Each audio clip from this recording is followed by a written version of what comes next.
Shalom Bapak Ibu, saudara-saudari yang terkasih di dalam kebenaran firman Tuhan. Pada pagi hari ini kita akan bersama-sama kembali mendengarkan firman Tuhan di dalam program Suara Pertobatan pada pagi hari ini. Namun sebelumnya mari kita bersatu di dalam doa. Bapa di dalam sorga, sungguh kami bersyukur kepadamu ya Aba ya Bapa. Oleh karena kasih karuniamu Tuhan, saat sekarang ini kami boleh kembali mendengarkan kebenaran firman Tuhan melalui program Suara Pertobatan ini Bapa. Kami rindu Bapa, Engkau Bapa yang kiranya mengurapi memberkati kami dengan kuasa roh-Mu, sehingga kami sungguh dapat memahami isi hati-Mu bagi kehidupan kami saat sekarang ini Tuhan. Terima kasih Bapa, di dalam nama Tuhan Yesus Kristus kami sambut firman-Mu. Haleluya. Amin.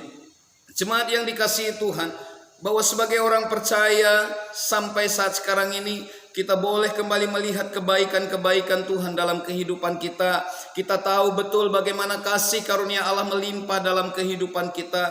Kebaikan-kebaikan hati Bapa yang sampai hari ini menyertai kita, memberikan kita suatu kekuatan dalam menjalani setiap langkah kehidupan kita. Pagi hari ini satu tema kebenaran firman Tuhan yang akan kembali mengajak kita untuk berbenah diri, yang akan kembali mengajak kita untuk mengambil satu sikap hidup yang sungguh-sungguh di hadapan Tuhan. Bertobatlah, sebab dikatakan jangan tinggal di dalam dosa lagi. Bertobatlah dan jangan tinggal di dalam dosa lagi, yang menjadi tema perenungan kita pagi hari ini terambil dari 2 Efesus pasal yang kedua ayat yang pertama sampai dengan yang kelima. Dikatakan firman Tuhan bagi kita, kamu dahulu sudah mati karena pelanggaran-pelanggaran dan dosa-dosamu. Kamu hidup di dalamnya karena kamu mengikuti jalan dunia ini, karena kamu menaati penguasa kerajaan angkasa, yaitu roh yang sekarang sedang bekerja di antara orang-orang durhaka. Sebenarnya dahulu kami juga semua terhitung di antara mereka, ketika kami hidup di dalam hawa nafsu daging dan menuruti kehendak daging dan pikiran kami yang jahat. Pada dasarnya kami adalah orang-orang yang harus dimurkai, sama seperti mereka yang lain. Tetapi Allah yang kaya dengan rahmat oleh karena kasih-Nya yang besar yang dilimpahkannya kepada kita, telah menghidupkan kita bersama-sama dengan Kristus, sekalipun kita telah mati oleh kesalahan-kesalahan kita. Oleh karena kasih karunia kamu diselamatkan. Puji nama Tuhan. Firman Tuhan diingatkan kembali bagi kita hari ini, bahwa oleh karena kasih karunia saudara dan saya, Bapak Ibu saudara-saudari dan semua pendengar Suara Pertobatan, oleh karena kasih karunia Allah kita diselamatkan. Kasih karunia Allah adalah kasih di mana itu adalah satu pemberian yang sangat penting bagi setiap orang, satu pemberian yang sangat dibutuhkan oleh setiap orang, karena kasih karunia Allah adalah pemberian penting yang kita butuhkan dalam kehidupan kita. Jemaat yang dikasihi Tuhan, melalui kebenaran firman Tuhan dalam Efesus 2 ayat yang pertama sampai yang kelima ini mengingatkan kita cara hidup jemaat yang ada di Efesus. Cara hidup orang-orang percaya pada waktu itu dikatakan bahwa mereka hidup tidak seturut dengan kehendak Allah. Bahkan sampai hari ini pun kita banyak orang percaya yang kehidupan kita tidak seturut dengan kehendak Allah, di mana saat ini kita akan kembali mengingat bagaimana kasih karunia Allah, karya Allah dalam kehidupan kita, di mana sebentar kita juga akan masuk dalam bulan Paskah. Kita kembali akan diingatkan bahwa saudara dan saya hidup oleh karena kasih karunia Allah. Saudara dan saya diselamatkan oleh karena kasih karunia Allah. Saudara dan saya diperdamaikan dengan Allah oleh karena salib Yesus Kristus yang sungguh-sungguh diberikan bagi saudara dan saya, bagi kita semuanya. Jemaat yang dikasihi Tuhan, bagaimanakah cara hidup orang percaya yang belum sungguh-sungguh menerima, memelihara kasih karunia Allah dalam kehidupan mereka secara pribadi? Di dalam ayat yang pertama sampai ayat yang ketiga ini dijelaskan bagi kita bahwa orang-orang yang ada di Efesus pada waktu itu, bahkan sampai hari ini pun jemaat Tuhan yang dikasihi Tuhan, dikatakan orang yang tidak memelihara kasih karunia Allah di dalam kehidupannya, dia tidak sadar bahwa dia punya satu masalah utama yang harus sesungguhnya disadari, yaitu sesungguhnya setiap orang sudah jatuh di dalam satu dosa. Dikatakan bahwa kehidupan kita telah mati secara dosa, kehidupan kerohanian kita telah mati secara keinginan-keinginan daging kita.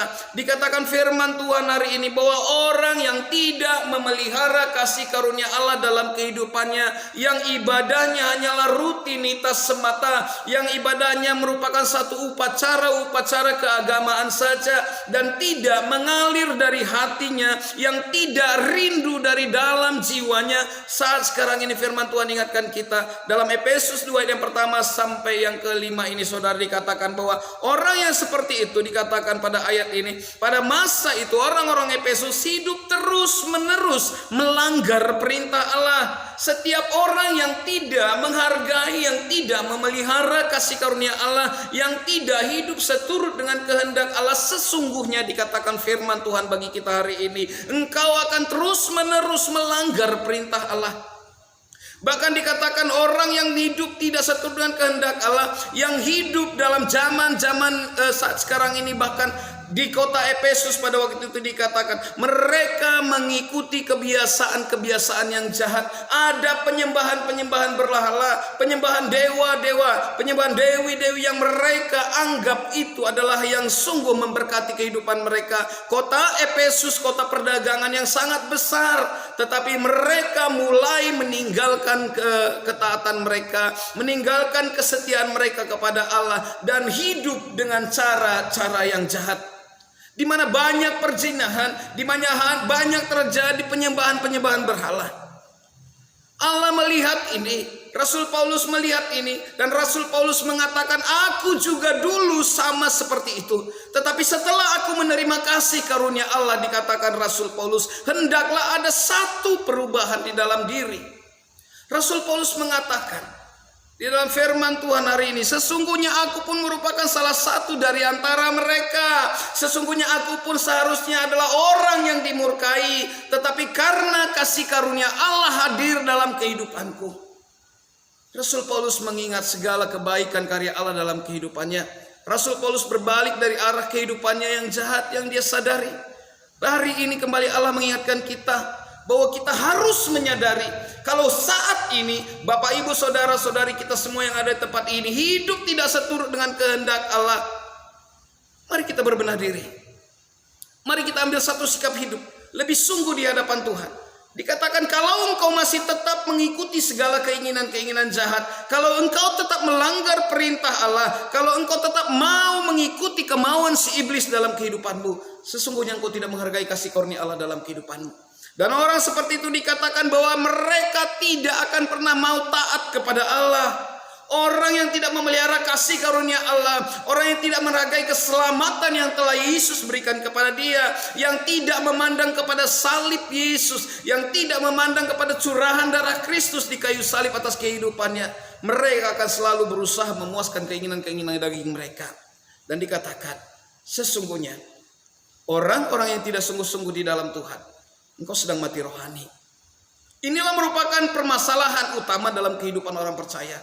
Jangan sampai kehidupan kita, jangan sampai kerohanian kita mati. Lalu mungkin kita akan berkata, bagaimana caranya supaya kerohanian saya semakin hari semakin berkorban di dalam Kristus. Mari lihat apa yang menjadi tujuan hidup kita. Allah mau tujuan kita adalah semakin hari semakin memandang kepada apa yang Allah rencanakan, bahwa saudara dan saya harus mempunyai kehidupan yang kekal. Mari kita menghargai kasih karunia Allah. Mari kita memberikan pemberian Allah yang sangat seharusnya kita butuhkan dalam kehidupan kita. Yesus Kristus telah mengorbankan dirinya bagi saudara dan saya. Yesus Kristus telah memberikan karya terbesar bagi kehidupan kita dengan curahan darahnya di kayu salib. Tetapi banyak orang percaya sampai hari ini tidak memelihara kasih karunia Allah. Banyak orang percaya yang tidak mengindahkan pengorbanan Tuhan dalam kehidupannya. Seperti tadi dikatakan jemaat Efesus, terus menerus melanggar perintah Allah, terus menerus hidup dalam kejahatan, terus menerus tidak mau taat kepada perintah Tuhan, terus menerus mereka berusaha memuaskan keinginan-keinginan daging mereka. Jemaat yang dikasihi Tuhan, karya Allah kehidupan orang-orang berdosa itu sangat seharusnya kita sadari. Karya Allah atas kehidupan orang-orang berdosa. Allah memberikan kepada saudara dan saya hidup yang baru. Dikatakan di dalam ayat yang keempat tadi bagi kita semuanya. Tetapi Allah yang kaya dengan rahmatnya oleh karena kasih karunia besar yang dilimpahkannya kepada kita telah menghidupkan kita bersama-sama dengan Kristus. Allah telah menghidupkan saudara dari kematian rohani. Allah telah menghidupkan Bapak Ibu Saudara-saudari dan saya dengan kematian dalam setiap kehidupan rohani kita yang tidak terpelihara. Hari ini Allah mau supaya kita hidup kembali di dalam Dia karena Yesus Kristus yang telah menghidupkan kita dengan kasih karunia-Nya. Yesus menghidupkan kerohanian kita. Yesus memperdamaikan kita dengan Allah. Yesus akan membuka jalan bagi kita. Bahkan Yesus sendiri akan sungguh-sungguh hadir dalam kehidupan kita, menuntun setiap langkah kita, membawa kita masuk dalam rancangan Allah. Dan Yesus sendiri yang akan memberkati kehidupan saudara. Yesus sendiri yang akan mengurapi kehidupan kita hari demi hari. Dikatakan saudara bahwa karya Allah itu memberikan kita hidup yang baru. Ada sesuatu yang baru di dalam diri kita. Hidup yang baru, hidup tidak di dalam dosa lagi. Hidup yang baru, hidup yang mulai taat kepada firman Tuhan. Hidup yang baru, hidup yang sungguh-sungguh mengikut Kristus. Hidup yang baru tidak lagi mengikuti keinginan-keinginan daging. Karena segala perbuatan dosa telah mati di kayu salib. Telah Allah tebus. Telah Allah bayar lunas. Jemaat yang dikasihi Tuhan, Allah mau kita mulai sesuatu hidup yang baru pada hari ini.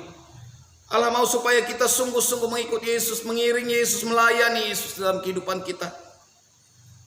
Dan Allah mau kita sungguh-sungguh menghargai apa yang telah Yesus berikan sebagai tebusan nyawanya. Bagaimana kita merespon? Bagaimana jemaat Tuhan, bagaimana pendengar suara pertobatan harus merespon karya kasih karunia Allah dalam kehidupan kita. Allah sudah berikan. Bagaimana kita harusnya merespon? Dikatakanlah bahwa firman Tuhan pada hari ini bagi kita, karena kasih karunia engkau diselamatkan itu bukan hasil usahamu. Allah ingatkan tidak ada budi baikmu di dalamnya, tidak ada kekuatanmu di dalamnya, tidak ada pekerjaanmu di dalamnya, tetapi keselamatan yang kita miliki saat sekarang ini oleh karena anugerah Allah, oleh karena kasih karunia Allah, kehidupan yang kita miliki karena kasih karunia Allah, dan segala berkat yang saudara terima adalah kasih karunia Allah. Bagaimana kita meresponi segala kebaikan Allah dalam kehidupan kita? Firman Tuhan ingatkan kita, bertobat dan jangan tinggal di dalam dosa lagi. Kita harus mengambil satu sikap yang sungguh di hadapan Tuhan. Kita harus mau berbalik arah. Kita harus mau mengintrospeksi diri kita. Kalau saat ini kita masih tinggal di dalam dosa, kalau saat ini kita masih kompromi dengan dosa, kalau saat ini kita masih bergumul dengan segala persoalan-persoalan dosa, Allah mau kita bertobat. Allah mau kita mengambil sikap hidup yang benar di hadapan Tuhan. Allah mau kita sungguh-sungguh melihat bagaimana Allah masih memberikan kepada kita kesempatan. Dikatakan bertobat dan jangan tinggal di dalam dosa lagi. Kita diajak untuk meninggalkan kegelapan kehidupan ini. Kita diajak untuk meninggalkan kegelapan hidup kita. Kita diajak untuk meninggalkan kegelapan jalan-jalan kita. Allah mau kita mengikuti jalannya Tuhan lebih sungguh. Allah mau kita mengikuti kehendaknya Tuhan lebih sungguh. Mengikuti firman Tuhan lebih sungguh. Hidup berdamai dengan Allah sudah Yesus berikan bagi kita. Jemaat yang dikasihi Tuhan, kita harus meresponi firman Tuhan. Kita harus meresponi kasih karunia Allah dalam kehidupan kita. Dikatakan arahkanlah dirimu kepada Kristus. Filipi 3 ayat 13 katakan bagi kita, aku melupakan apa yang ada di belakangku dan berlari kepada apa yang ada di hadapanku. Mengarahkan diri kepada Kristus. Memang saya adalah orang berdosa, Bapak Ibu adalah orang berdosa. Tetapi firman Tuhan selalu diingatkan kepada kita bahwa kita tidak boleh tinggal di dalam dosa itu lagi. Kita tidak boleh kembali bergelut dengan dosa-dosa itu terus menerus. Kalau jemaat Efesus diingatkan oleh Rasul Paulus bahwa engkau hidup di dalam dosa, engkau hidup dalam kejahatan, engkau tidak mau menaati perintah Tuhan, engkau hidup dengan dewa-dewa yang engkau sembah, yang engkau banggakan. Ingatlah bahwa kasih karunia Allah telah menyelamatkanmu. Ingatlah bahwa kasih karunia Allah telah memberikan engkau perdamaian dengan Allah. Tinggallah di dalam Kristus. Firman Tuhan katakan dalam 1 Yohanes 3:16. Tinggallah di dalam Kristus dan muliakanlah Kristus dalam kehidupanmu. Mungkin Bapak Ibu berkata, dengan apa saya boleh memuliakan Allah? Saya tidak punya talenta karunia yang hebat. Jemaat yang dikasihi Tuhan, muliakan Tuhan dengan waktu yang ada, bersekutu dengan Tuhan, berhubungan baik dengan Tuhan. Naikkan doa-doa syafaat di hadapan Tuhan bagi banyak orang. Kita dapat memuliakan Tuhan dengan harta kita yang kita diberkati Tuhan. Dengan segala pemberian Tuhan kita dapat mempermuliakan nama Tuhan. Jika Bapak Ibu punya talenta karunia, lakukan itu bagi kemuliaan nama Tuhan. Muliakan Tuhan dengan talenta karunia yang kau miliki. Tinggal di dalam Kristus dan muliakan Kristus. Lupakan apa yang ada di belakangmu. Jangan mengingat-ingat lagi, karena Rasul Paulus katakan, dulu pun aku sama dengan mereka. Bahkan Rasul Paulus mengatakan dia adalah pribadi yang jahat, mengejar-ngejar pengikut-pengikut Kristus. Jemaat yang dikasihi Tuhan, ketika Rasul Paulus sadar betul bahwa Kristus Yesus telah memberikan keselamatan bagi dia, Rasul Paulus mengambil satu sikap pertobatan yang sungguh di hadapan Tuhan. Dan hari ini Allah mau Bapak Ibu Saudara dan saya kembali kita mengintrospeksi diri kita. Tidak ada manusia yang benar satupun, tidak, Roma katakan. Tetapi kita mau dibenarkan oleh karena iman kita yang sungguh-sungguh, oleh karena pengenalan kita akan Kristus lebih sungguh lagi, oleh karena kita mau jalan-jalan kita semakin berkenan di hadapan Tuhan. Kalau kita tetap tinggal di dalam dosa, Roma 6:23 katakan, upah dari segala sesuatunya itu adalah maut. Allah tidak ingin Bapak Ibu Saudara-saudari dan saya tinggal di dalam kegelapan, tinggal di dalam maut. Allah mau kita tinggal di dalam sukacitanya Allah, di dalam hadiratnya Allah, di dalam bagaimana Allah mau menguasai seluruh aspek kehidupan kita. Allah mau memberikan berkat-berkatnya atas kita, pemulihan dalam kehidupan kita. Bahkan bilur-bilur Yesus berjanji memberikan kita kesembuhan. Jika ada di antara kita yang sakit penyakit ada di dalam tubuh kita, percayalah bahwa janji Allah itu ya dan amin. Janji Allah itu tidak pernah berubah. Kalau dia berkata dia akan memelihara kita, kalau dia berkata dia akan menyembuhkan kita, menyertai kita, mengampuni kita, itu pasti akan terjadi. Tetapi bagaimana dengan iman kita? Maukah kita lebih sungguh-sungguh ke hadapan Tuhan? Maukah kita lebih sungguh-sungguh percaya kepada Kristus, mengiring Kristus dalam kehidupan kita?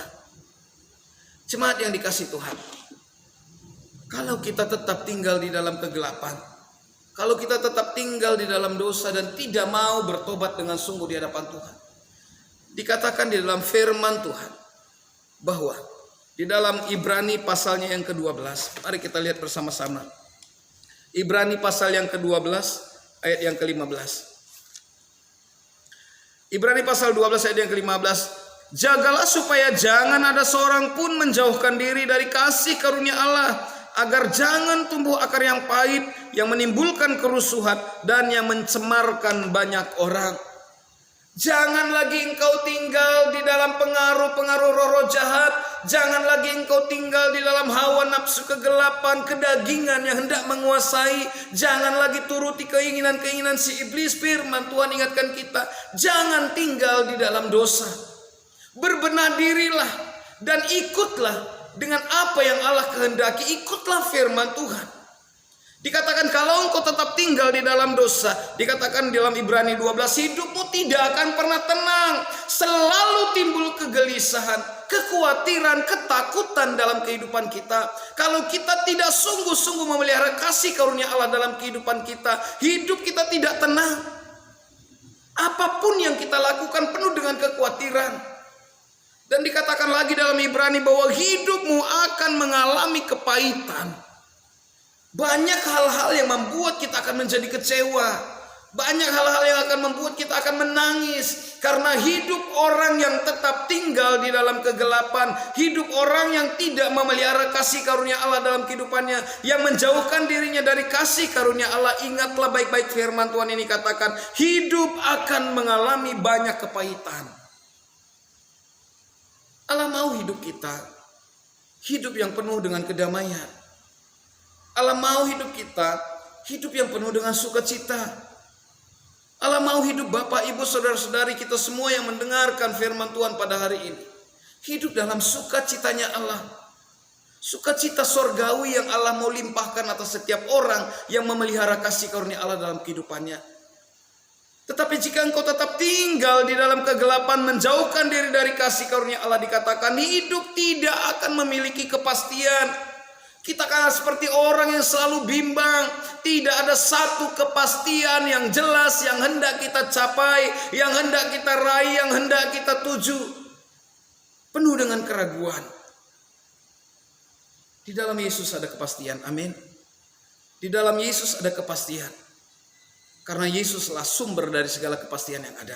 Jemaat yang dikasihi Tuhan, jika engkau tetap tinggal di dalam kegelapan, menjauhkan diri dari kasih karunia Allah, firman Tuhan ingatkan, hidupmu hanya menjadi cemar, hanya menjadi perseteruan bagi banyak orang.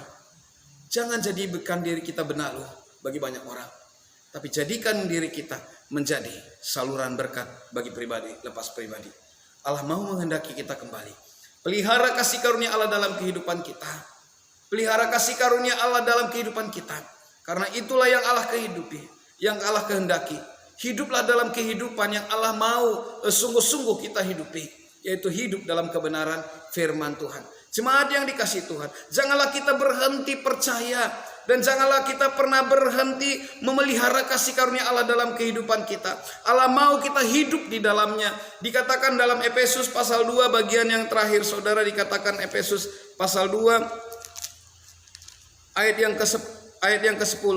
Karena kita ini buatan Allah, diciptakan dalam Kristus Yesus untuk melakukan pekerjaan yang baik yang dipersiapkan Allah sebelumnya. Ia mau supaya kita hidup di dalamnya. Allah mau saudara dan saya, Bapak, Ibu, saudara-saudari yang terkasih di dalam Tuhan, Allah mau kita hidup di dalamnya. Dikatakan engkau adalah ciptaan baru, karena hidup kita yang tadi mati secara rohani telah dihidupkan kembali oleh Allah, telah didamaikan oleh darah Yesus Kristus. Allah mau kita pribadi lepas pribadi menjadi ciptaan yang baru, yang sungguh-sungguh indah di dalam Tuhan, untuk melakukan pekerjaan baik, pekerjaan yang memuliakan nama Allah, pekerjaan yang sungguh-sungguh Allah amanatkan bagi kehidupan kita, pekerjaan-pekerjaan yang Allah disenangkan olehnya.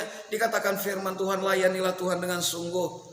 Dengan apa yang dapat kita lakukan mempermuliakan Tuhan, permuliakanlah Tuhan. Karena di dalam Yesus Kristus Tuhan ada keselamatan. Di dalam Yesus Kristus Tuhan ada saluran berkat. Di dalam Yesus Kristus Tuhan ada kedamaian, ada sukacita sorgawi yang akan melimpah atas kehidupan kita. Jika saat sekarang ini persoalan hidup, permasalahan hidup, sakit, penyakit ada dalam kehidupan kita, ingat, kasih karunia Allah bagi kita melimpah. Dan Yesus Kristus berjanji ada kesembuhan, ada pemeliharaan, ada pengampunan, dan Allah akan ada satu mujizat Allah yang nyata bagi setiap orang yang sungguh-sungguh memelihara kasih karunia Allah. Tuhan Yesus memberkati kita semuanya. Bertobatlah dan jangan tinggal di dalam dosa lagi. Haleluya. Mari kita berdoa. Bapa di dalam sorga, terima kasih Tuhan untuk kebenaran firman-Mu yang sudah kami renungkan. Engkau mau Bapa supaya kami tidak tinggal dalam dosa lagi, tetapi tinggal di dalam kasih karunia Allah yang menghidupkan kami. Terima kasih Bapa, berkati seluruh pendengar suara pertobatan dimanapun berada. Jika ada pendengar suara pertobatan yang saat ini bergumul dengan ekonomi, Tuhan yang akan memberikan jalan keluar atas mereka. Yang bergumul dengan pasangan hidup mereka, Tuhan yang akan memberikan jodoh yang terbaik bagi mereka. Atau para suami istri yang sedang menghadapi persoalan, Tuhan juga kiranya pulihkan keadaan mereka. Atau mereka yang sedang mengalami sakit penyakit, Tuhan yang sembuhkan mereka Bapa. Buat mereka semakin setia, buat mereka semakin memelihara kasih karunia-Mu di dalam kehidupan mereka. Di dalam nama Tuhan Yesus Kristus kami berdoa dan mengucap syukur pada Bapa di sorga. Haleluya. Amin. Tuhan Yesus kiranya memberkati seluruh pendengar suara pertobatan berada. Shalom.